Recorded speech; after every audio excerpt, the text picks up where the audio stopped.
мастеров прошлого, они перерождаются в современности. То есть какую современную трактовку приобретает именно тот традиционный прошлый опыт. Если мы предполагаем массовость, если мы хотим показать искусство в массы, то он должен быть практичным.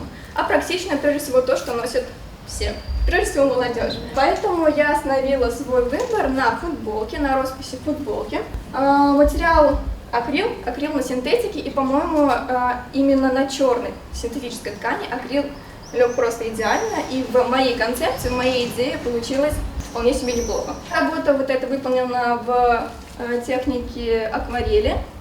То есть я размывала очень сильно водой краску, но могу вас заверить, что она не смоется, потому что это уже постиранный вариант, он проверенный, краска не смывается.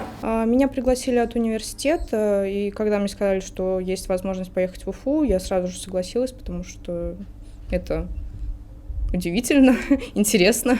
Я занимаюсь различными декоративными творчествами, и росписью по ткани я тоже занималась, но не так глубоко, как сейчас. Я с детства очень много рисую, и сейчас я учусь на декоративно-прикладном искусстве и дизайне, поэтому это, скоро, надеюсь, станет моей профессией. Я просто очень люблю рисовать, то есть это, моя любовь, я получаю от этого истинное удовольствие.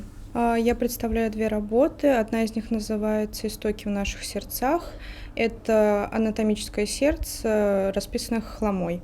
А вторая работа, посвященная моему городу, Ульяновску. Здесь собраны знаковые вещи, связанные с моим городом. Это самолет у меня в городе, крупный авиационный завод, завод УАЗ, памятник букве Ё, Волга, береза, рука — это все олицетворение культуры, природы. Я представляю 2 работы. Одну из них по армянской культуре. Представлена была на первом этапе, связана с бишапами, драконами, то есть в мифологии очень много у армян похожих вещей. Они поклоняются вообще солнцу, луне и змеям, так как у них в стране это распространенное животное, это считается священное животное. А вторая работа — это работа, связанная с легендой Ахтамар. Она рассказывает историю о том, как принцесса, полюбившая простолюдина, светила факелом на берегу реки, и парень каждую ночь переплывал эту реку, чтобы с ней гулять. Но в один из ночей, когда была буря, у нее потух факел, и парень утонул, но при этом кричал ее имя, чтобы она зажгла факел. Девушку Тамари зовут, Тамара, по сути, поэтому Ахтамар. Это, по сути, профессия, потому что я занимаюсь дизайном костюма в Государственном университете Новосибирска архитектуры, дизайна и искусств имени Крючкова. И 2-й год я уже занимаюсь этим. То есть изначально просто отшивали коллекции, а 2 года назад я попробовала себя в росписи по ткани именно на одежде.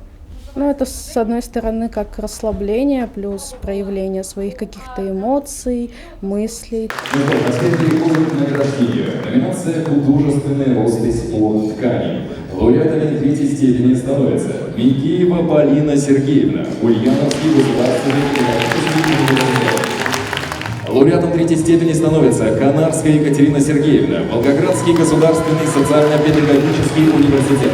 Лауреатом 2-й степени становится Безгина Вероника Васильевна, колледж Башкирского государственного педагогического университета имени Мифтахетдина Ахмолова.